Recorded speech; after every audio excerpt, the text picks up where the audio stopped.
Iraq में अगर सबसे ज़्यादा कोई तरक्की हुई या काम हुए वो सद्दाम हुसैन के राज में हुए। दूसरा है जो उसे बहुत ही क्रूर और अब तक का सबसे एक खूंखार तानाशाह के तौर पे भी याद करना चाहता है। तो ये दोनों चीज़ें हैं, लेकिन मैं इस बहस में नहीं पढ़ूँगा। मैं पूरी कहानी असल में सद्दाम के सद्दाम बनने की और सद्दाम की मौत तक क्या कुछ कैसे हुआ, और ये मुझे थोड़ा सा इसमें हेल्प इसलिए भी मिला कि चूँकि मैं जब इराक़ में था तो बहुत सारे लोगों से मुलाकात हुई। वहाँ के अल मुंतसरिया यूनिवर्सिटी के कुछ प्रोफेसर से भी बात हुई थी। वहाँ जो अपने एम्बेसडर हैं इराक़ में उनसे भी ईरान, इराक़ और कुवैत, गल्फ़ वॉर, इन सब के बारे में बात हुई। सद्दाम के बारे में आम लोगों से बात हुई तो बहुत सारी चीज़ें जानने को, बहुत सारी चीज़ें नई सुनने को मिली। वो सारी चीज़ें मैं कोशिश करूँगा आपको बताऊँ, लेकिन शुरुआत ये कि सद्दाम हुसैन हिंदुस्तान का हमेशा करीबी दोस्त माना गया। सद्दाम मतलब जो सामना कर सके, सद्दाम मतलब जो ज़िद्दी। ये सद्दाम के शाब्दिक अर्थ है, मीनिंग है। एक मतलब है सद्दाम का ज़िद्दी, हटी, और एक है जो सामना कर सके। बगदाद से थोड़ा सा आगे एक इलाका है इराक़ में, तिक्रित। सद्दाम हुसैन की पैदाइश वहीं की थी, एक आम फैमिली में। और सद्दाम की पैदाइश से पहले ही उनके फादर की डेथ हो गई। एक बड़ा भाई था 5 साल का, उसकी भी मौत हो गई।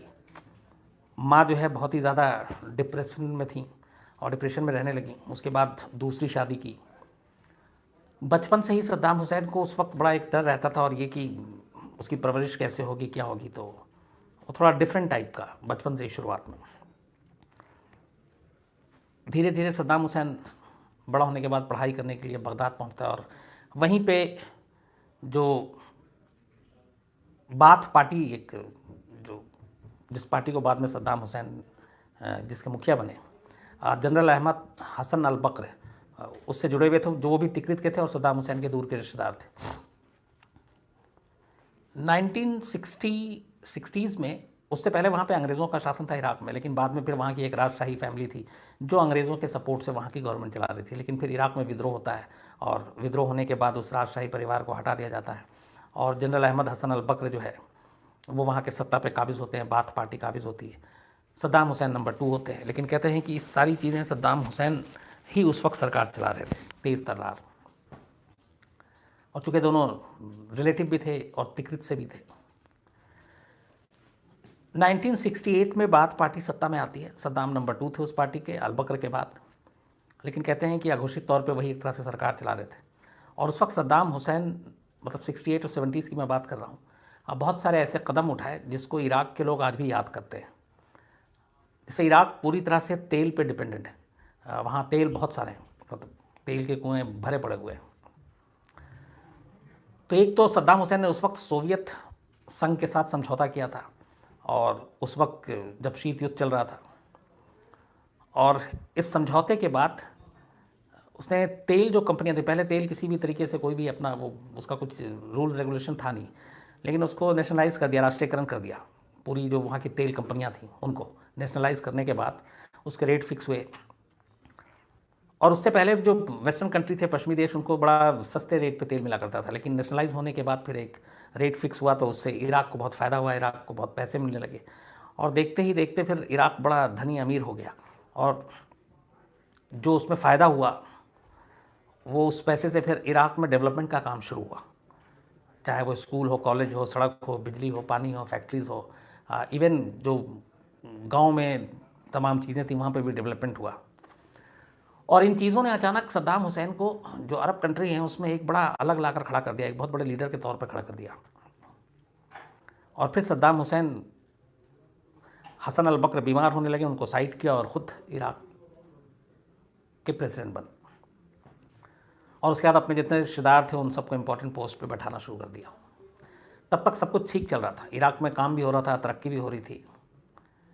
लेकिन धीरे धीरे सद्दाम हुसैन थोड़ा, चूँकि एक तो डिक्टेटरशिप, और उन्होंने जब वो प्रेसिडेंट बना, तो उसके बाद जो अपोजिशन के लीडर थे या जो भी सत्ता को चैलेंज करता, उसको सीधा मारना शुरू करते।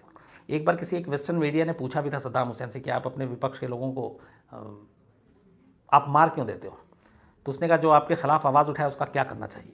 तब सीधे जवाब था और ये भी कहा था कि हाँ मारता हूँ।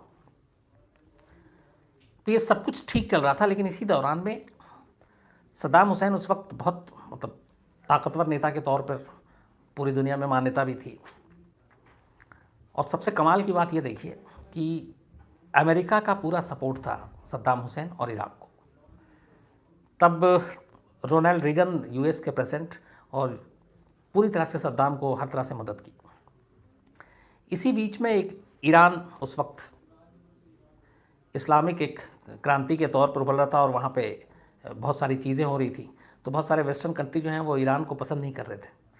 इधर कुछ शिया और सुन्नी की वजह से सद्दाम हुसैन भी इराक के थोड़ा ख़िलाफ़, और तभी ईरान और इराक के बीच में एक जंग शुरू हो जाती है जो करीब 8 साल चलती है।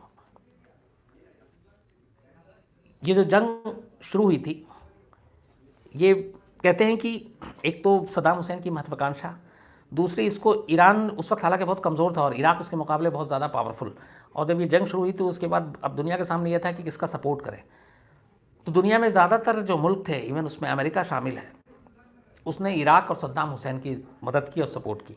रोनाल्ड रेगन प्रेसिडेंट थे, न सिर्फ पैसे से, हथियार से, ट्रेनिंग से, बल्कि ईरान के बारे में सेटेलाइट से ज़रूरी जानकारी देना, खुफिया जानकारी देना, ये सारी चीज़ें अमेरिका ने सद्दाम हुसैन के लिए की। और 1980 में शुरू हुआ था और 16 मार्च 1988 तक ये ईरान इराक वॉर चला। इसमें कहते हैं कि करीब 10 लाख से ज़्यादा लोग मारे गए, जिसमें 2.5 लाख इराकी थे। हालांकि नुकसान ज़्यादा ईरान का हुआ। बाद में फिर ये यूनाइटेड नेशन ने बीच में दखल दी और फिर एक युद्ध विराम होता है और दोनों के बीच 8 साल के बाद जंग ख़त्म होती है। फ़ायदा किसी को कुछ नहीं होता, लेकिन नुकसान बहुत बड़ा था। और इस जंग में हालांकि तमाम मदद थी, लेकिन फिर भी सद्दाम हुसैन और इराक इस जंग की वजह से माली हालत ख़राब हो गई, कमज़ोर हो गया और अब उसको इधर उधर मदद लेनी पड़ी। उसमें कुवैत भी था। कुवैत ने भी इराक की बड़ी मदद की क्योंकि कुवैत अमीर मुल्क था। तो ये सारी चीज़ें जब हो गई, उसके बाद युद्ध विराम हो गया, तब फिर अचानक सद्दाम हुसैन जो है वो कुवैत पे भी हमला कर देता। और उसकी वजह ये थी कि सद्दाम हुसैन का मानना था कि जिस तरीके से तेल की कीमत वो तय कर रहा है और कुवैत जो है वो सस्ते दामों पर तेल बेच रहा है, एक तो ये रीज़न जिसकी वजह से नुकसान हो रहा है, तो वो नहीं होना चाहिए। दूसरा उसमें यह था कि कुवैत से लगातार मदद मिल रही थी जब जंग ईरान इराक के बीच में था। और कहते हैं कि ये मैंने पहले भी शायद आपको बताया, जब मैं इराक गया तब ये कहानी सुनने को मिली थी कि इसी दौरान में जब माली हालत ख़राब थी, तब सद्दाम हुसैन के जो फाइनेंस मिनिस्टर हुआ करते थे, तारिक नाम था उनका, तारिक अजीज़ या ऐसे, तो वो कुवैत जाया करते थे और वहाँ के फिर जो शाह थे उससे पैसे लेकर आते थे। तो एक बार जब ये मिनिस्टर वहाँ कुवैत गए तो वहाँ के शाह ने, वहाँ के राजा ने ये कहा कि यार जब देखो मुँह उठा कर लेकर चले आते हो, और ये भी कहा था कि सुना कि तुम्हारी इराक की औरतें बड़ी खूबसूरत होती हैं, तो कभी उन्हें यहाँ भेजो। ये बात हुई और उसने आकर जो इराक के फॉरेन मिनिस्टर थे वो सद्दाम हुसैन को बताया और कहते हैं कि सद्दाम हुसैन ये सुनने के बाद बहुत गुस्से में आ गए। इराकी लोगों में एक चीज़ है कि वो अपनी इज़्ज़त को बहुत ज़्यादा ऊपर रखते हैं। तो जब इराकी औरतों के बारे में इस तरह की बातें सुनी तो उसी वक्त कहते हैं कि जो उनकी सेकंड कैटेगरी की जो आर्मी थी, जिसकी अभी ट्रेनिंग हो रही थी, जो अभी पूरी तरह से ट्रेन नहीं थे, इराक ने अचानक कहा कि कुवैत पे हमला करना है और सद्दाम हुसैन के इशारा मिलते ही अनट्रेंड लोग जो इराकी बात और उसके रेवोल्यूशनरी पार्टी के सेना के लोग थे, उनको कुवैत पे हमला करने के लिए भेज दिया। और उन्होंने कुवैत में खूब लूट मार मचाई, खूब वहाँ पे बर्बादी की। ये भी कहते हैं कि कुवैती महिलाओं के साथ भी उन्होंने बड़ा अभद्र व्यवहार किया। और इस तरीके से सब कुछ कुवैत पे जब कब्ज़ा किया तो पहली बार फिर बाकी कंट्री जो है वो सपोर्ट में आ गए कुवैत के। उसे लगा कि सद्दाम हुसैन बेलगाम हो रहे हैं। इनमें वो भी थे जो अमेरिका जैसे लोग जो मदद कर रहे थे। और फिर खैर करीब 22-28 दिन के बाद बाकी सेनाओं की मदद से वहाँ से इराक की फ़ौज को हटना पड़ा और कुवैत आज़ाद हो गया दोबारा। लेकिन इस चीज़ ने सद्दाम हुसैन की पूरी रिजिम पे एक तरह से डेंट मार दिया और सद्दाम हुसैन का जो पॉपुलैरिटी ग्राफ था वो थोड़ा नीचे गिर गया। अभी ये सब कुछ हो ही रहा था कि इससे पहले एक चीज़ और सद्दाम हुसैन की जो खिलाफ गई थी वो ये थी कि 16 मार्च 1988 को जब ईरान इराक के बीच वॉर चल रहा था, तब एक हेलबजा एक इलाका है इराक में, ये बगदाद से करीब 240 किलोमीटर दूर है, और ये यहाँ पे कुर्दों की पॉपुलेशन ज़्यादा है। तो जब भी ईरान इराक वॉर के इसमें अगर ईरानी फ़ौज इराक की किसी सीमा में दाखिल होती, तो ये कुर्द बड़ी उसको वेलकम करते, और उसकी मतलब ये जो कुर्दिश थे और वो जो इलाका था हेलबजा, वहाँ पे शियाओं की मेजॉरिटी थी, तो ये लोग ईरान की तरफ सपोर्ट करते थे। और ईरान में उस वक्त जो सरकार चला रहे थे उसके हेड थे आयतुल्ला खुमैनी, तो वो हमेशा ईरान का सपोर्ट करते। ये बात सद्दाम हुसैन को पता चली, तब सद्दाम हुसैन ने कहा कि ठीक है, इन कुर्दिश को मैं मदद चखाऊंगा। और इसी के बाद 16 मार्च 1988 को सद्दाम हुसैन की सेना ने बाकायदा जहाज़ से, हवाई जहाज़ से इनके ऊपर केमिकल अटैक कर दिया था इस हेलबजा जगह पे। और कहते हैं कि इस हमले में करीब 5000 कुर्दिश मारे गए थे, और इसका रिएक्शन बड़ा ख़तरनाक था क्योंकि इस जो गैस था। तो एक ये चीज़ थी जिसको लेकर बहुत हंगामा हुआ। लेकिन उस वक्त जब ये केमिकल अटैक इराक ने किया, तो ये एक तरह से ये पाबंदी है, आप ये नहीं कर सकते।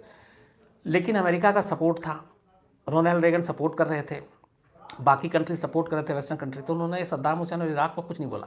इवन आज तक कुर्दिश लोग वहाँ पे मांग करते रहे हैं कि ये जो 16 मार्च 1988 को हुआ, इसको एक नरसंहार बताया जाए, केमिकल नरसंहार। अमेरिका उसको कभी माना नहीं और बोला भी नहीं, क्योंकि अमेरिका खुद मदद कर रहा था सद्दाम हुसैन की। तो खैर ये सारी चीज़ें चलती रही, ईरान इराक वॉर भी ख़त्म हो गया, उसके बाद ये केमिकल अटैक वाला मामला हुआ। फिर कुवैत पर जब हमला हो गया, उसके बाद धीरे धीरे जब 90s का आखिर का दौर आया, तो सद्दाम हुसैन को, अब अमेरिका को लगा कि ये धीरे धीरे ज़्यादा पावरफुल हो रहा है। अब यहाँ पे दो चीज़ें और आई जो इराकी लोग और बाकी लोग सब मानते हैं वहाँ पे। किसी दौरान में अमेरिका ये चाहता था कि जो तेल का पूरा कंट्रोल है वो इराक जैसे बाकी और गल्फ़ के कुछ कंट्रीज़ ने कर रखे थे, वो अमेरिका को सौंप दे, और अमेरिका ही ये तय करे कि कच्चे तेल की कीमत क्या होगी, वो कैसे निकालेंगे, फिर उसका रिफ़ाइन कैसे होगा, और उसकी मार्केटिंग और पूरा सब कुछ मतलब अमेरिकन कंपनी को दे दिया जाए। सद्दाम हुसैन इसके लिए तैयार नहीं थे। सद्दाम ने कहा कि ये हमारी ज़मीन की मिल्कियत है और हम तय करेंगे कि इसका रेट क्या होगा, हम तय करेंगे रिफ़ाइन कहाँ होगा और सारी चीज़ें। तो अमेरिका उस पर लगातार दबाव डाल रहा था, लेकिन सद्दाम हुसैन माना नहीं। इसी बीच चूँकि अब रिश्ते ख़राब हुए, कुवैत का मामला सामने आ चुका था, और गल्फ़ में भी अब कुवैत के बाद ये लगा कि बाकी जो मुल्क थे खाड़ी के, उन्हें भी लगा कि सद्दाम हुसैन कभी उन पर भी अटैक कर सकता है, तो इन सब ने भी हाथ पैर मारे।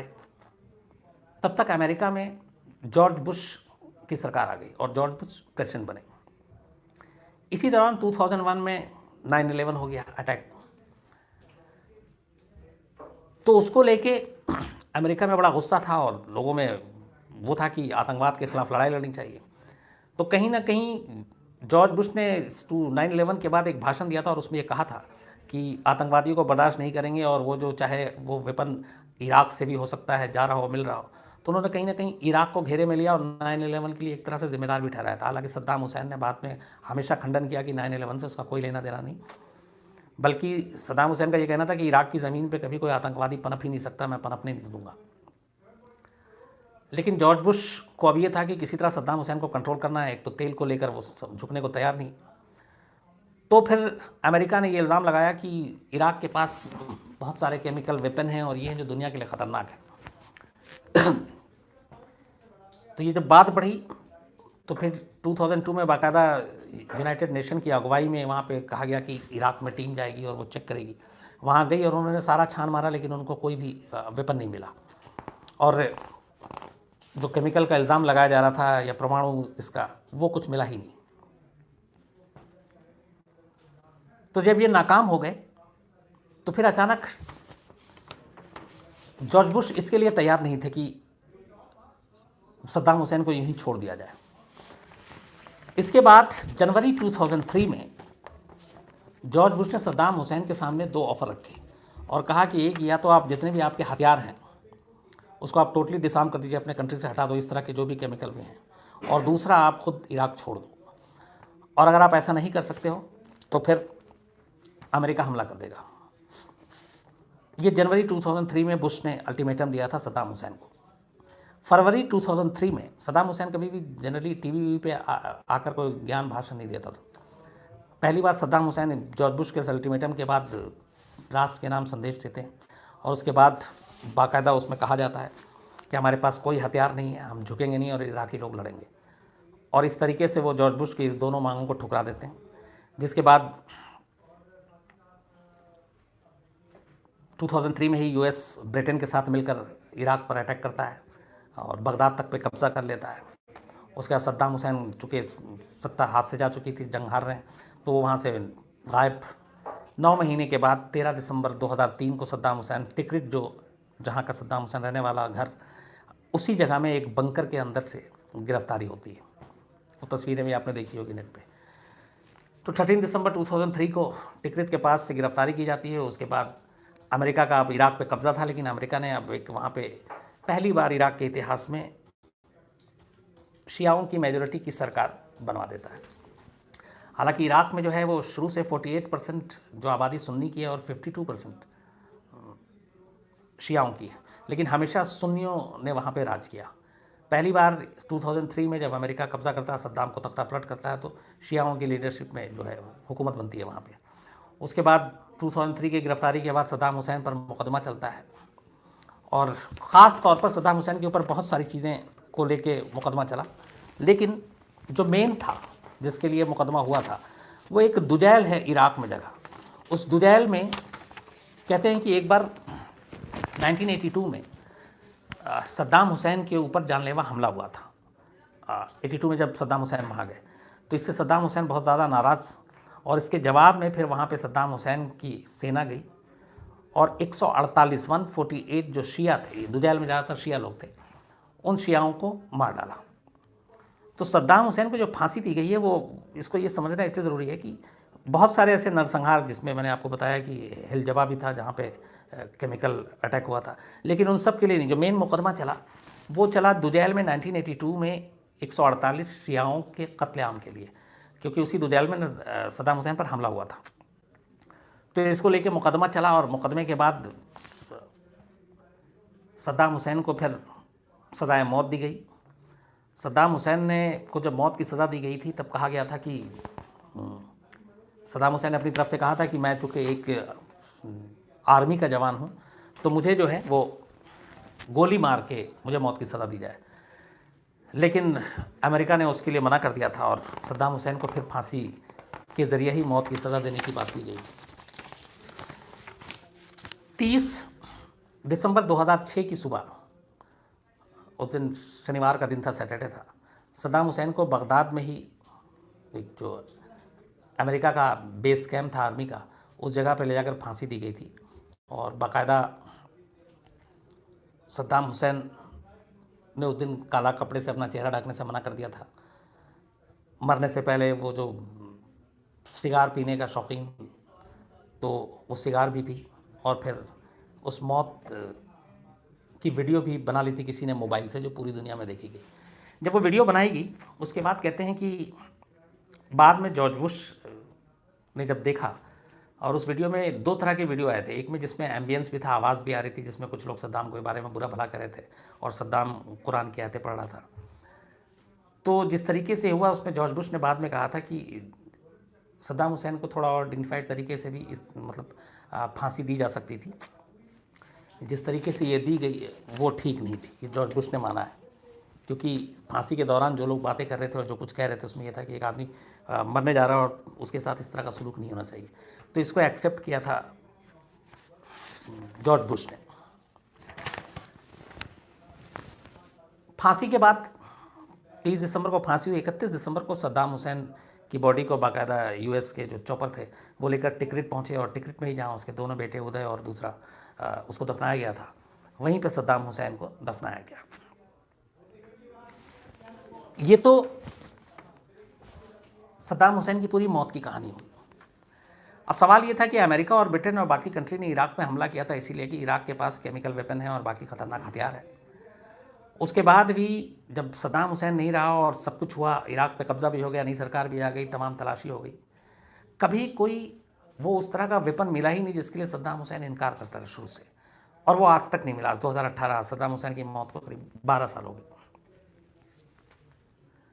तो उसके बाद ये सवाल उठने लगा कि क्या ये सिर्फ जॉर्ज बुश और अमेरिका की दादागिरी थी जिसकी वजह से सद्दाम का तख्ता पलट गया, इसके पीछे तेल का खेल था, क्योंकि सद्दाम झुकने को तैयार नहीं था। लेकिन अमेरिका के इस पूरे खेल में ब्रिटेन क्यों शामिल हुआ, ब्रिटेन ने साथ में क्यों इराक पे हमला किया, इसको लेके ब्रिटेन के बहुत सारे सिपाही भी मारे गए थे, करीब 150-200। 2009 में सर जॉन चिलकॉट, जस्टिस हैं ये ब्रिटेन के, सर जॉन चिलकॉट, 2009 में इनकी अगुवाई में एक कमेटी बनाई गई ब्रिटेन में लोगों के हंगामे के बाद। इस कमेटी ने पूरी इंक्वायरी की, इराक में सब कुछ जाकर सैकड़ों लोगों से बात की और जानना चाहा कि वाकई इराक पे जो हमला किया गया था वो कितना सही था और उसके पीछे मकसद क्या था। इस कमेटी ने जो अपनी रिपोर्ट दी है उसमें कहा कि इसमें अमेरिका और ब्रिटेन दोनों ने दुनिया के सामने सद्दाम हुसैन की जो तस्वीर पेश की वो बहुत गलत तस्वीर पेश की। सद्दाम हुसैन एक टेररिस्ट नहीं था, कोई मिलिटेंट नहीं था, वो एक डिक्टेटर था और ऐसे बहुत सारे कंट्रीज़ में ऐसे डिक्टेटर हैं। दूसरा, सद्दाम हुसैन को ईरान से लड़वाने के लिए भी पीछे अमेरिका ने वो कराया। जो कुवैत पे जो कुछ हुआ उसमें सद्दाम की बेशक गलती हो सकती है, लेकिन इराक के पास कोई भी इस तरह का वेपन, केमिकल वेपन, ये कुछ नहीं था। ये कभी साबित नहीं हुआ। ये जस्टिस चिलकॉट जो है इन्होंने अपनी रिपोर्ट में कहा। तब टोनी ब्लेयर ब्रिटेन के प्राइम मिनिस्टर थे और इस रिपोर्ट के बाद जो आर्मी के लोग शहीद हुए थे ब्रिटेन के, उनकी फैमिली से उन्हें माफ़ी भी मांगनी पड़ी। तो इस रिपोर्ट को, अगर इस कमेटी को, जस्टिस चिलकॉट की हम लोग माने, तो कुल मिलाकर ये था कि सद्दाम हुसैन को खड़ा किया अमेरिका ने, सद्दाम हुसैन को ईरान के ख़िलाफ़ लड़वाया अमेरिका ने, सद्दाम हुसैन की पैसे से लेकर, हथियार से लेकर, हर चीज़ से मदद की अमेरिका ने। लेकिन जब वो अमेरिका की बात मानने को तैयार नहीं हुआ तेल वेल को लेकर, तो उसी अमेरिका ने सद्दाम हुसैन का तख्ता पलट करवा दिया। ये पूरी कहानी का एक पहलू। अब दूसरा,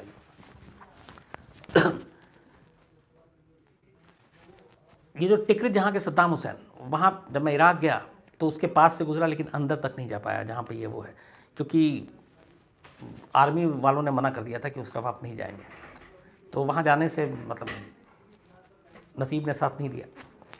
लेकिन 9-10 दिन में जितना इराक घूमा और देखा, ख़ास तौर पे मैं अगर आपको बगदाद की बात करूं, बगदाद में आज भी जितने फ्लाईओवर हैं, जितनी अच्छी सड़कें हैं, जो वहाँ की गाड़ियाँ हैं, जो वहाँ की फैक्ट्रियाँ हैं, वहाँ दोनों तरह के लोग हैं।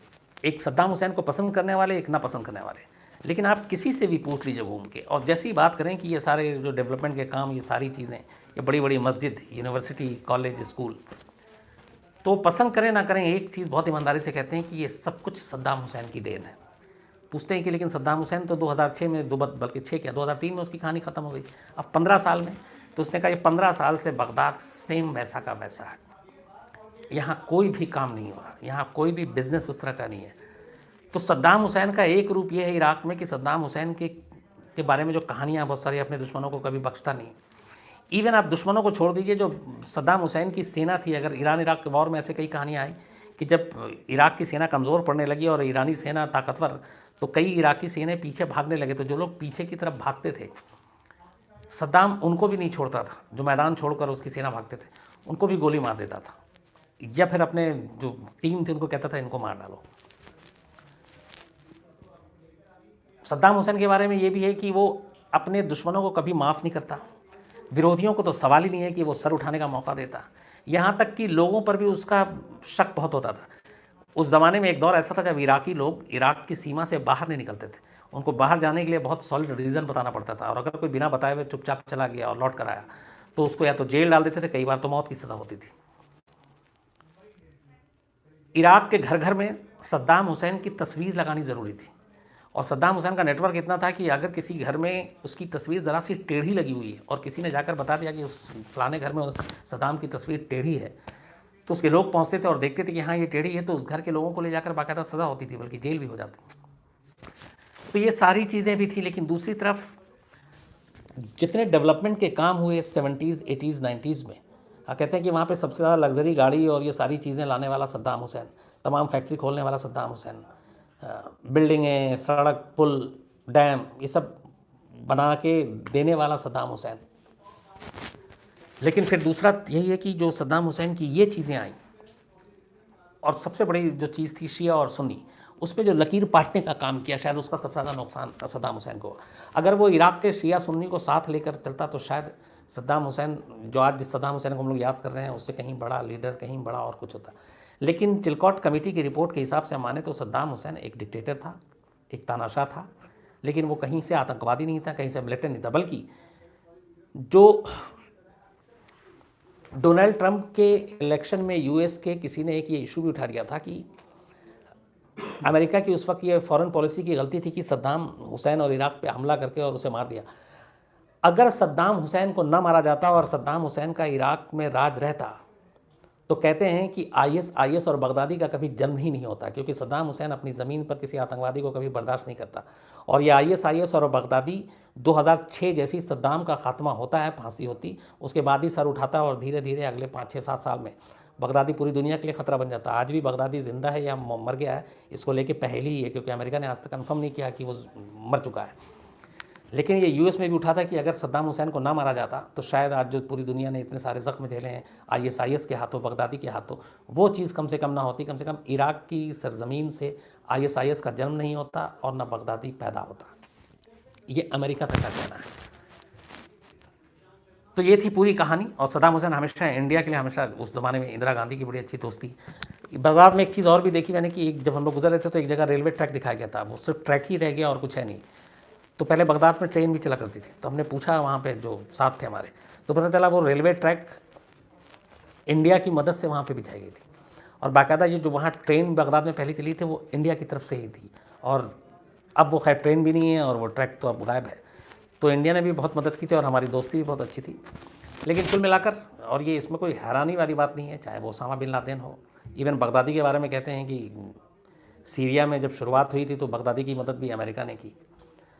तो लादेन हो, बगदादी हो, अल जवाहिरी हो, या फिर सद्दाम हुसैन की शुरुआती दौर ईरान इराक वॉर तक, अमेरिका ने ही इन लोगों को मदद की, हथियार दिए, पैसे दिए, ऊपर उठाया। और फिर जब वो लगा कि वो उसके लिए खुद खतरा है या उसकी बात नहीं मान रहा, तो फिर इन तमाम लोगों का खात्मा भी कर दिया। ये एक अजीब सियासत है।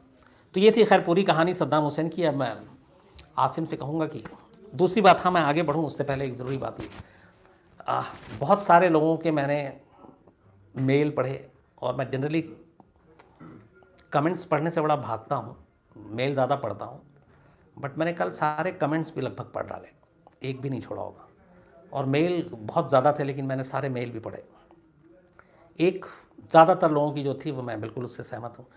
मैं दुआ करूँगा कि कभी मुझे ज़िंदगी में निर्भया जैसी कहानी आप लोगों को ना सुनानी पड़े, क्योंकि बड़ी तकलीफदेह होती है। मुझे मालूम है सुनना भी और सुनाना दोनों लगभग वैसे ही है। तो मैं दुआ करूँगा कभी मेरी ज़िंदगी में, मेरे अपने प्रोफेशनल करियर में इस तरह की कोई ऐसी चीज़ ना हो जो मैं सुनाऊँ आपको। दूसरा, चूँकि बहुत सारे लोगों ने निर्भया की कहानी कही थी और कई लोगों ने कहा था कि नहीं सुनाना चाहिए, तो पहला तो ये कि मैं ना सुनाऊँ ये बिल्कुल है। दूसरा, नहीं सुनाना चाहिए उसमें एक चीज़ है कि फिर इन चीज़ों से हम कब तक आंखें चुराएंगे और भागेंगे। ना सुनाने से बेहतर ये है कि हम लोग कुछ करें जिससे ऐसी चीज़ें ना हो। हर चीज़ पुलिस प्रशासन सरकार पे डालने से, कानून पे डालने से मसले का हल नहीं होता है। हम लोग अपनी ज़िम्मेदारी भी अगर निभाएं तो बहुत कुछ हो सकता है।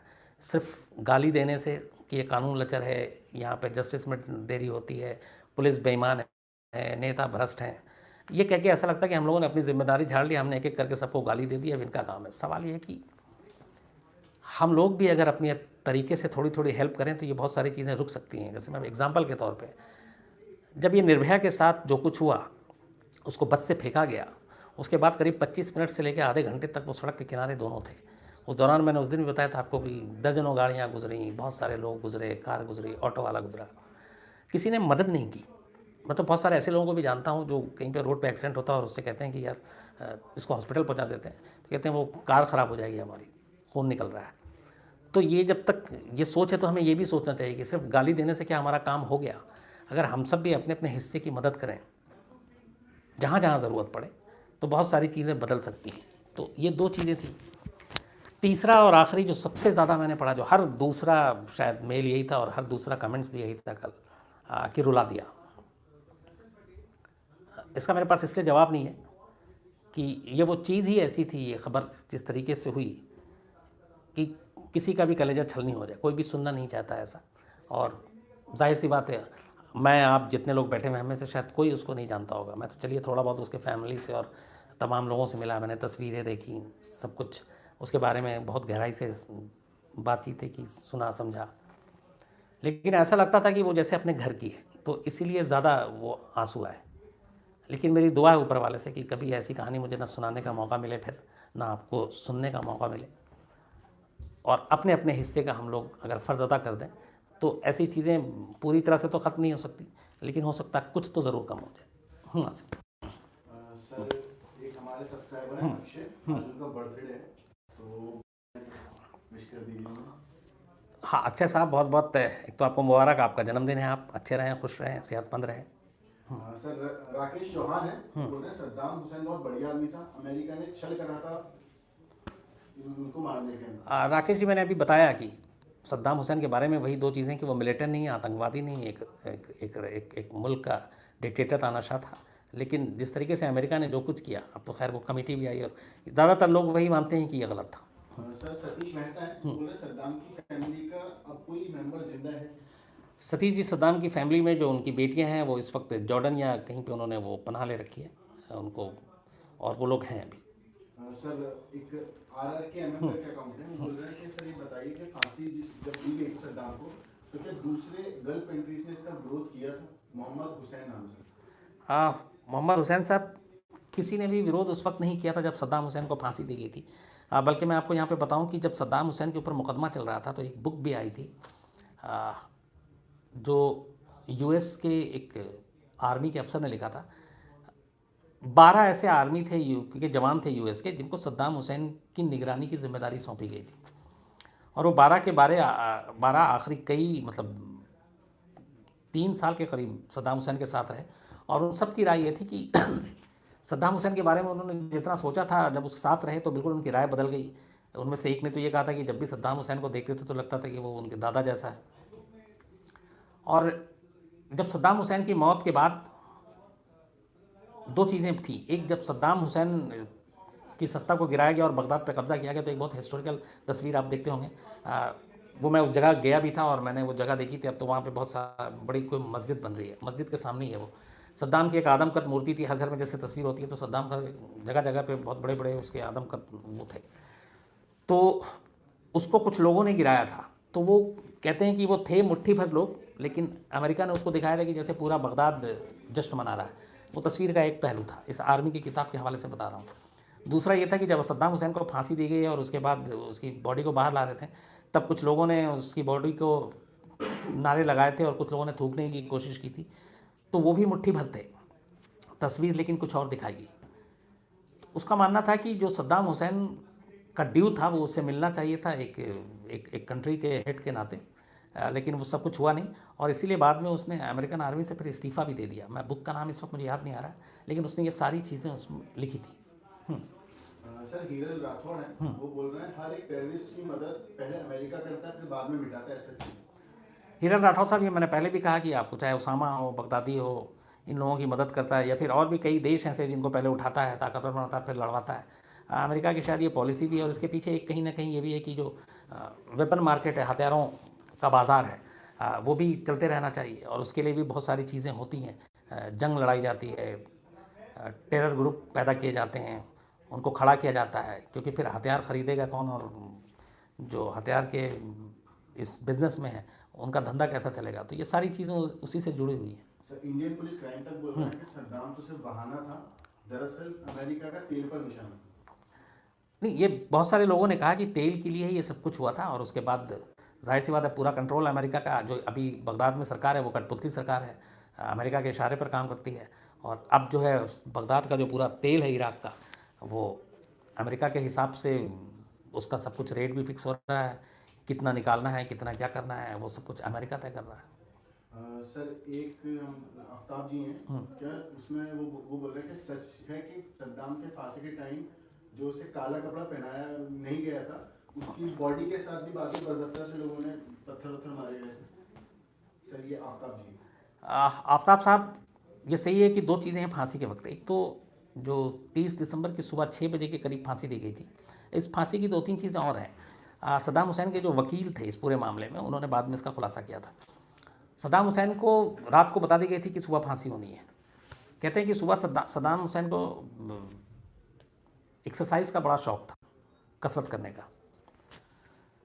तो उस सुबह भी एक तो वो सिगार पीने के शौकीन सिगार पी, उसके बाद कहते हैं कि वकील को बताया था कि आज मैंने 35 मिनट एक्स्ट्रा एक्सरसाइज किया है। वो इसलिए ताकि मैं इस फांसी के फंदे को पूरी ताकत के साथ झेल सकूं और मेरे चेहरे पे कभी कोई खौफ भी नहीं आया। तो 35 मिनट एक्स्ट्रा एक्सरसाइज किया था ये 30 दिसंबर की सुबह, सद्दाम हुसैन ने बताया। आखिरी तक उसने कहा था कि मुझे आप फायरिंग स्क्वाड से अगर मौत की सज़ा ही देनी है तो फायरिंग स्क्वाड से गोली मारने का हुक्म दो, क्योंकि मैं आर्मी का बंदा हूँ। लेकिन यूएस ने माना नहीं था, तो लास्ट में फांसी की हुई थी। फिर ये हुआ था कि चेहरे पे कपड़ा ढका जाएगा, और ये तो बोला नहीं, मैं ये चाहता हूँ कि मेरी मौत को मैं भी देखूँ और आप लोग भी देखो। तो इसलिए वो काला कपड़ा पहनने से मना कर दिया था, और जो फेवरेट कोट था ब्लैक कोट, वो पहनकर वो फांसी के फंदे तक पहुँचा। और फिर जो वहाँ पे कुछ लोग थे वो सद्दाम हुसैन को बुरा भला कह रहे थे, लेकिन सद्दाम हुसैन लगातार जो कुछ दुआएं थी कुरान की वो कंटिन्यू पढ़ रहे हैं। सर एक आसिफ है, वो बोल रहे हैं कि वो आपका शो अपने फादर के साथ हमेशा देखते हैं। उनका सवाल है कि वो आदमी कौन था जिसने अमेरिका की हेल्प की थी सद्दाम हुसैन को पकड़ने के लिए? आसिफ साहब, जिस तिकरित के एक बंकर से सद्दाम हुसैन की गिरफ्तारी हुई थी 13 दिसंबर 2003 को, एक्चुअली 9 महीने हो गए थे अमेरिका को बगदाद पर कब्जा किए हुए, और इस 9 महीने के दौरान सैकड़ों लोग यूएस के बाकी सारे लोकल लोगों से मिलकर, सिर्फ उनका एक ही मिशन था सद्दाम हुसैन को ढूंढना। क्योंकि सद्दाम हुसैन जब तक पकड़ा नहीं जाता यूएस को ख़तरा था इराक़ में। तो बहुत सारी टीमें, बहुत सारे इनके अपने जासूस ख़ास तौर पर लोकल लोगों को पकड़ रहे थे। अब तिकरित एक ऐसी जगह थी जो सद्दाम का घर पुश्तैनी, मतलब वहीं की पैदाइश अल-दुआजा जगह है, वहाँ पे एक गाँव, वहाँ से, और जहाँ भी जैसे जब खबर मिलती ये लोग वहीं पहुँचते। और ये एक चीज़ यूएस को पता थी, वहाँ की जो भी फोर्स थी वहाँ पे, कि सद्दाम इराक़ छोड़कर नहीं भागा, तो वो है इराक़ में, ये कंफर्म खबर थी। तो इसलिए इराक़ के हर उन जगहों पे जहाँ सद्दाम हुसैन की उम्मीद थी, लगातार फोर्स दबिश डाल रही थी। सबसे बड़े पैमाने पर तिकरित के लोगों से पूछताछ रही थी। उसकी वजह ये थी कि तिकरित से सद्दाम हुसैन को बहुत प्यार था, और तिकरित के लोग भी सद्दाम हुसैन को बहुत मानते थे। तो यूएस फोर्स को ये था कि तिकरित के लोग कोई ना कोई क्लू ज़रूर दे सकते हैं, और इसीलिए लगातार वो बातचीत हो रही थी। वहीं से किसी एक भेदिए ने यूएस फोर्स को, बल्कि यूएस फोर्स को भी नहीं दिया था, यूएस के एक एजेंट था, एक जासूस, जिसको इस काम, बहुत सारे ऐसे लोग से लगे हुए थे, उस तक ये टिप ऑफ दिया था कि एक ऐसी जगह है जहाँ पे ज़मीन के अंदर एक बंकर है और उसके अंदर सद्दाम हुसैन है, और दूर दूर तक वहाँ पे कोई हलचल नहीं होगी, कुछ नहीं होगी, क्योंकि सद्दाम को ये मालूम था कि जहाँ पे भी ज़रा हलचल या कुछ होगी, और क्योंकि ये सबको लगता था कि सद्दाम अपने बचे कुछ आर्मी के लोगों के साथ होगा, तो ऐसा कुछ नहीं था। और कुछ लाख डॉलर और कुछ चीज़ें, एक ब्रीफकेस था जो मिला था उस बंकर के अंदर, और बहुत ही खामोशी के साथ वहाँ कोई हलचल नहीं होती थी। एक ख़ास आदमी था जो सिर्फ अंदर आता था, ज़रूरत की सामान पहुँचाता था और चला जाता था। तो कहते हैं कि एक तिकरित का ही एक भेदिया था जिसने एक यूएस के एजेंट तक ये खबर दी, और उस एजेंट के ज़रिए फिर फोर्स तक खबर गई, और उसके बाद पूरी फोर्स वहाँ तक पहुँची, और उन्हें उम्मीद नहीं थी कि इतनी आसानी से सद्दाम तक वो पहुँच जाएंगे, लेकिन जो गिरफ्तारी हुई वो बेहद आसानी से हुई थी। परवेज आलम है, वो बोल रहे हैं कि क्या ये बात सच है? ऐसा कहा जाता है कि सद्दाम काफी हमशक्ल थे जो, और ये भी आया था जब उसको फांसी हुई थी, उसके डुप्लीकेट को फांसी हुई, असली सद्दाम जिंदा है। सर परवेज आलम, परवेज, यहाँ पे मैं 2-3 चीज़ें हैं। अच्छा वो आपने सवाल पूछ लिया। इराक़ में सद्दाम हुसैन के बहुत कम से कम 6 डुप्लीकेट के बारे में कहते हैं कि ये पक्की खबर है, चूँकि हमेशा बहुत बार जैसे दुजैल में हमला हुआ, इसके अलावा बगदाद में सद्दाम के ऊपर हमेशा थ्रेट रहता था। तो सद्दाम हमेशा अपने डुप्लीकेट को जिन जिन जगहों पे ज़्यादा खतरा होता था वहाँ पहले भेजा करता था, और वो डुप्लीकेट बिल्कुल उसी की तरह होते थे। इवन जो सद्दाम के बेटे थे उदय और वो, उनके भी डुप्लीकेट हुआ करते थे, और कई डुप्लीकेट मारे भी गए ओरिजिनल समझकर, ऐसे हमले हुए। तो सद्दाम के 6 डुप्लीकेट की खबर थी। इवन जब सद्दाम को फांसी दी गई उसके बाद ये खबर आई थी कि सद्दाम किसी और मुल्क में देखा गया, और वो सद्दाम जो है, जो जिसको बंकर से पकड़ा था, वो सद्दाम नकली था, और उसको लेके फिर बहुत सारी हुई कि सद्दाम के यहाँ आँख के ऊपर एक तिल है, वो भी उसके भी था। तो बहुत सारी जो चेहरे की बनावट थी वो सारी, दाढ़ी से लेकर सब कुछ, लेकिन खैर बाद में वो चीज़ें फर्जी निकली। लेकिन ये फैक्ट है कि सद्दाम, उसके बेटे उदय, इन लोगों के डुप्लीकेट हुआ करते थे, और ये सिर्फ अपनी जान बचाने के लिए उस डुप्लीकेट को बाकायदा तैयार करते थे। सर सतीश मेहता है, वो बोल रहे हैं कि सर आप वहाँ होकर आए हैं, तो आपको क्या लगता है कि इराक़ को कितना बड़ा नुकसान उठाना पड़ा सद्दाम की मौत से? सतीश जी, मैं जितने दिन रहा, जितने लोगों से बात किया, मुझे लगता है कि एक चीज़ फैक्ट है, क्योंकि मैंने शुरू में कहा था कि चाहे वो सद्दाम के चाहने वाले हों या सद्दाम के दुश्मन हों, दोनों में कॉमन चीज़ एक थी कि वो एक चीज़ आज भी मानते हैं कि सद्दाम हुसैन ने जो इराक़ में डेवलपमेंट का या बगदाद के लिए काम किया वो किसी और ने कभी नहीं किया, ना सद्दाम से पहले ना सद्दाम के बाद। दूसरी चीज़ ये कि एक एग्ज़ाम्पल वहाँ का दिखाया था कि जहाँ पे हमारी इंडियन एम्बेसी है बगदाद में, ग्रीन जोन के पास है ये बिल्कुल, उस एम्बेसी से करीब 500 मीटर दूर एक मस्जिद है, मैंने उसको अपने शो में भी दिखाया है, वो अंडर कंस्ट्रक्शन है। कहते हैं कि वो पूरे इराक़ की सबसे बड़ी मस्जिद है और सद्दाम हुसैन ने उस मस्जिद की बुनियाद रखी थी 2001 में। आज 17 साल हो गए हैं, उसके बाद भी उस मस्जिद का काम जारी है। लेकिन किसी ने वहाँ के एक लोकल ने, मैं उसी मस्जिद के बाहर खड़ा होकर उससे बात कर रहा था, बल्कि क्या इंटरव्यू कर रहा था, तो उससे मैंने जब इराक़ और इसकी डेवलपमेंट की बात की कि बिफोर सद्दाम और आफ्टर सद्दाम, तो उसने बस एक एग्जांपल दिया था कि इस मस्जिद को आप देख लीजिए, 2001 में ये सद्दाम ने इसकी बुनियाद रखी थी। अगर सद्दाम हुसैन ज़िंदा होते तो ये 2003-04 तक बन के तैयार हो जाता। आज तब मैं 17 में गया था, 17 है, और बोला कि जो उस वक्त काम शुरू हुआ था उसका शायद 10% और काम हुआ होगा। तो ये एक एग्जाम्पल है कि वहाँ पर डेवलपमेंट का काम कैसा हो रहा है। नंबर 2, जो इराक़ में मौजूदा सरकार है, शिया बहुल सरकार जो है, उसके ज़्यादातर लोगों का वो जो निकाला वहाँ पे हम लोगों ने पता किया, 90% 12th पास हैं, 2-3 ग्रेजुएट हैं, और सारे के सारे पूरी तरह से करप्ट। वहाँ पे लगातार हर दिन अखबारों में भरा रहता है उनके करप्शन के इल्ज़ाम। काम वाम कोई नहीं कर रहा है, चूँकि एक तो काम करना क्या है, वो जो अमेरिका कहता है वही करना होता है। लेकिन कुल मिला के करप्शन, और बस किसी तरीके से ये एक सरकार चल रही है, और डेवलपमेंट का काम तो बिल्कुल ठप। सर, एक अविनाश कुमार है, वो बोल रहे हैं कि सर यूएस किसी भी दूसरी कंट्री के इंटरनल अफेयर्स में कैसे इंटरफेयर करता रहता है और यूएन उन्हें रोकता क्यों नहीं? अविनाश जी, असल में ये शुरू से है कि ताकत है तो धौंस है, तो कई ऐसी चीज़ें, कई ऐसे एग्जाम्पल हैं। अब इसी इराक़ को ही ले लीजिए कि यूएन ने ये कहा अपने लोगों को, बाकायदा कई कंट्री के उसमें नुमाइंदे थे, भेजा और इराक़ में, और कहा परमिशन दो, हम तलाशी लेने आएंगे। टीम गई, पूरे इराक़ में चप्पा चप्पा छान मारा, कहीं से केमिकल वेपन नहीं मिला। लेकिन अमेरिका ने, जॉर्ज बुश ने नहीं मानी यूएन की इस रिपोर्ट को, और कहा कि नहीं, हमें शक है कि है, और फिर 2003 में ज़बरदस्ती वहाँ पे फ़ौज भी भेज दी, फिर हमला हुआ, तख्ता पलट भी हो गया। तो ऐसा ये एक एग्जाम्पल नहीं है, ऐसा कई बार हुआ है जब पूरी दुनिया एक तरफ, यूएन एक तरफ, अमेरिका ने वही किया जो उसे करना है। सर, एक यशवंत सिंह है, वो बोल रहा है कि अमेरिका ने सद्दाम पर केमिकल वेपन रखने का आरोप लगाया था जो कि कभी मिले नहीं। क्या उन ना मिले जो वेपन्स मिले नहीं, इसके बाद, फांसी के बाद, लोगों ने अमेरिका को कुछ कहा नहीं? कौन है सर? ये है यशवंत सिंह। यशवंत जी, इस पर बहुत मैंने कहा ना कि जैसे 2009 में कमेटी बनाई ब्रिटेन ने, उसमें भी अपने रिपोर्ट में कहा कि कोई केमिकल वेपन नहीं मिला। आज 18 हो गया, पिछले 12 साल में तो कभी मिला नहीं। तो इसको लेकर इवन आप हम यहाँ का छोड़िए, जो यूएस की तमाम बड़े न्यूज़पेपर हैं, चैनल हैं, उन्होंने इसके ऊपर पूरी डिटेल से रिपोर्ट दी है कि कैसे ये इस वक्त बुश एडमिनिस्ट्रेशन की फेलियर थी कि उन्होंने झूठा इल्ज़ाम लगाया और कभी भी इतने सारे खर्च किए, आर्मी भेजा, यूएस की आर्मी भी की भी काफ़ी मौत हुई थी। तो उसको भी लेके कटघरे में खड़ा किया था कि वहाँ जब इराक़ में ऐसा कुछ था नहीं तो ये क्यों किया गया। कई बॉलीवुड की फिल्में भी आपने देखी होंगी इस पर बनी है। तो ये एक तरह से एक ज़बरदस्ती थोपा गया जंग था, और उसकी वजह यही थी कि तेल के ऊपर कंट्रोल का मामला था, जो सद्दाम के जीते जी पॉसिबल नहीं था, और इसीलिए ये सब कुछ किया गया।